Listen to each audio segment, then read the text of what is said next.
Ndoreda netwa chakutana ndakakwirira mukwasha wangu ndikuda pfuma yangu. Kwasha anatizwa ndikuda pfuma yangu.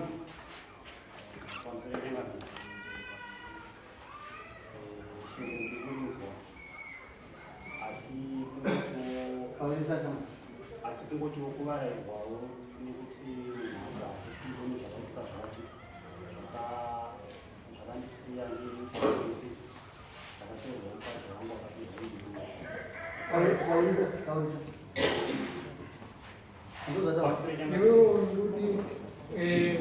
munhu wacho haasisipo akatorwa nomumwe murume ndizvo watorwa nani pamusoro changani ndikutsanangura kuti kuvarairwawo nezvakaitika zvacho hasisipo iwo zvakare maitira zvakaita acho zvakandisiya nekuti ndakatorwa mukadzi wangu watorwa nani ngabereki mudzimai vachibva vanomurodi baba muzvimbaekutaura mukwasha pamusoro changani mukadzi vakanetsana voga nemhaka yacho handitoizivi. Pakutanga vanetsana nemukadzi ndakasumuka ndikaenda kubhangeti kuna amai vemudzimai wake ndikanotora mukadzi akadzoka vakasvika vakagara vese. Handina kana 1 cent randakawana pamari dzandakashandisa dzese. Adzoka mukadzi handaizive magariro avo, vakanetsana zvavakanetsana, mukadzi akasumuka akaenda. Saka haana kutorwa nemubiko.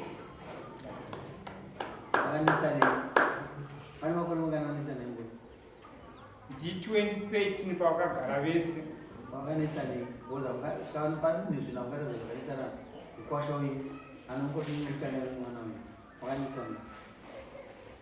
Mukadzi akasumuka achiti murume uyu haasi kugona kugara naye, saka ina haana kugona kumanikidza mwana. Ndosaka pakutanga ndakanomutora akadzokera kumurume, asi kunesana wakazoita mukadzi wake asumuka handina chandakagona kuzvita.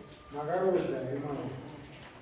Handina ndakarodza kwete handitomuzivi murume wacho. Apfuura mazuva ekunzi handina chekuita, handina bhizimusi rinoitisa mari, kana kuti ndashaya basa kubva pandakapedza chikoro, kana paya pandakabuda basa.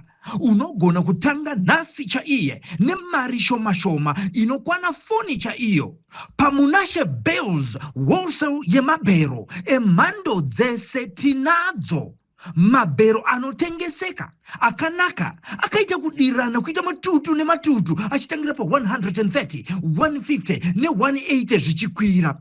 Mabhero enyu atinawo anobuda nekumozambique, kubeira nekumaputo, kuzambia, Tanzania neMalawi nekumwe kwose.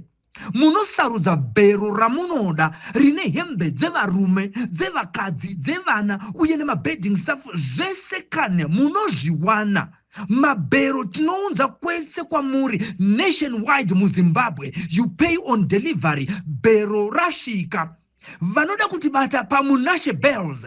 Robai runare panamba dzinoti 263-719-450-009 kana kuti 263-788-9. kutsanangura kwaruita kundibatsira ndisvike panyaya yangu yandikada ndakubudisa ndisaka ndikutaura taura kaziziva kuti vanhu vese hauninyaya iti saka taura kuziziva kuti zvinongwa ndifunga ndakaendawo ndikanorimawo fodya gorero na2018 tikakwanisa kudzoka kuno kumudzimai ndokubva aramba kudzoka ndokubva azotera papaya mudzimai kuno. Saka atera papaya ndokubva adzokera kudaro ndo pandakazonzwa shoko rekuti mudzimai wangu aita sei abatwa nemurume muridzi pamba paamai, akabatwa nemudzimai wani wemurume uri pamba paamai. Nyaya ikatongwa ikaenda kwaSabhuku, ikataurwa kwaSabhuku. Ndopandakadzoka kuna baba ndikavapira nyaya ndikati ndo nyaya itika uku mudzimai wangu abatwa nemurume wemunhu. Saka ndomamirira zvakaita. Baba vakasimuka vakaenda, ndakatsvaga mari. Baba vakasimuka vakaenda, vakanouya naye. Vauya naye haana kuita svondo ari kuno. Akabhatiza pakare tabuda isu taenda kuhuni. Akabhatiza. Akabhatiza. Samini kuti aolodza. Anotausanangura zvakaita. Ndokubva abuda mumba achienda kupi? Achienda kuchikomba kwedu. Ndobva ndadzoka futi kuna baba. Ndikati mudzimai wangu handisita sei? Handisi kumuona. Handisi kumuona kupi? Handisi kumuona kumba uko. Ndokubva ndatsvaga information. Ndobva ndanzwa kuti ari kumurume uya uya. Ndobva ndakwira dare ikoko ndikauya kwavari. Ndikati ndo nyaya yako, nyaya yataisa kudare. Tinonzwira pamwe chete nyaya iyi. Saka havana kukwanisa kuendawo. Ndobva ndasimukawo ndikaendawo ikokoko. Nyaya ikaenda kudare. Yaenda kudare murume ndobva atongwawo akanzi abhadhare mombe 4. Ndobva ndadzoka kuno ndikaswapira zvandakabva nazvo uku. Ndikati inini ndozvinhu zvandaita se zvandafambira chiitira kuti kana uri munhu usina kuona kana wabatawo mukadzi wako nechikomba kana wabhadharwa zvese zvinongopfuura vanatiza. Asi mhinduro dzandakazopiwa ipapo ndadzokawo zvakangonzi achisiya zvakadaro. Saka ndobva zvandipa mubvunzo wekuti saka ndiwo pandakadzoka kuti angatiza kana zvazvo kuti seya zvakadaro ukazova angatiza kana kaunosiya kozi nyaya iri kuti ipfuma kuti yatazopinda isiri angatiza kana ndikakupa muchini Singamuda kuti pakutuna mambo uchangatiza kana singamurasika. Baba walitoa pfuma yao kwa wewe.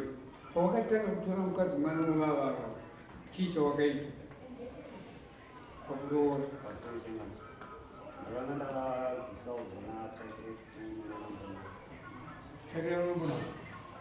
oda kupisa kusamba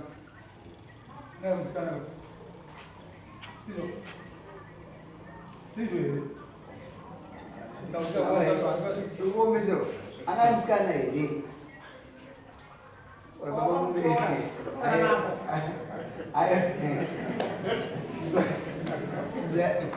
uvakusoni ndakugara ndakwara kudoko simbirira gara kubvunzi wabvunzi kuti munotitanga kuno amweinde pasiteti aoda pfuma yavo zviza kuexperience inavo tokutoda chii pfuma yavo taakubvunza bvunzo isiteti wakuza kupito mukuru mukudei ndine pepa randinaro chakanaka kuzoratidza zvandakatarisira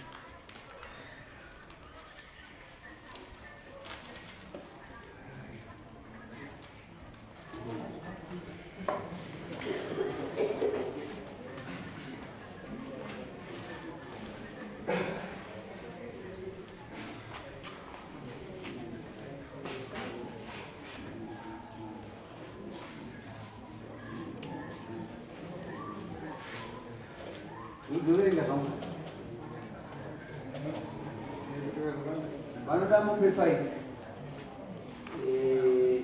neamai vanoda mombe chimana vanoda sambo wambonzi 8 vanoda chakaikonembonano $60 vanoda makaiwana masungiri embuzimbiri wakainezera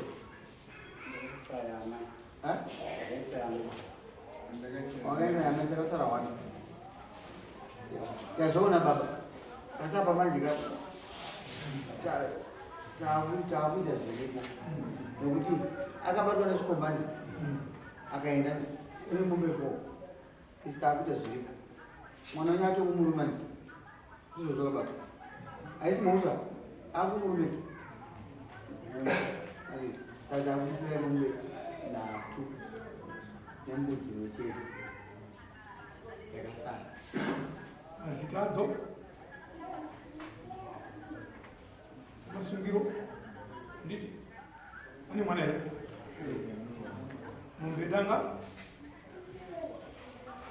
neumari tabuda ngani nembudzi yacho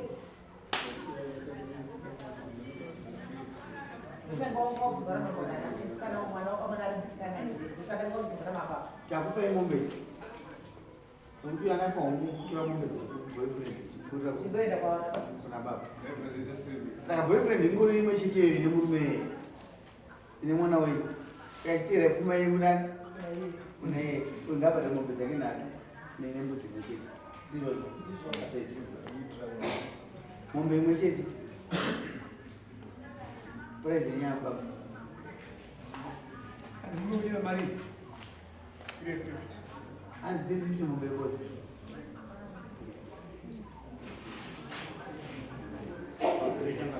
Ini setu kuti pamwe munomunga mukuza kunegotiate nini ndo kuchata unowana pakati tuzuka setu kuti pamwe mumbe na 250 nemuzi yake $50 itaita $800 ngapa maita basa nguwa ya mai weda wawaliza ndiyo mai ndoda kwenda ichifamba washe ndiyo mai kama agara apa mukai nokuti pambatonena nechi nemutorosi wako kuda kuti aiwa akaenda kuchikomba kune mombe ina chikomba chedu kugara naye simple as that sokubatsira basa redu hazisomende muka mune mutoro asadi kuti kurerusirei chinonosaini mundu anobhadhara nini mukuru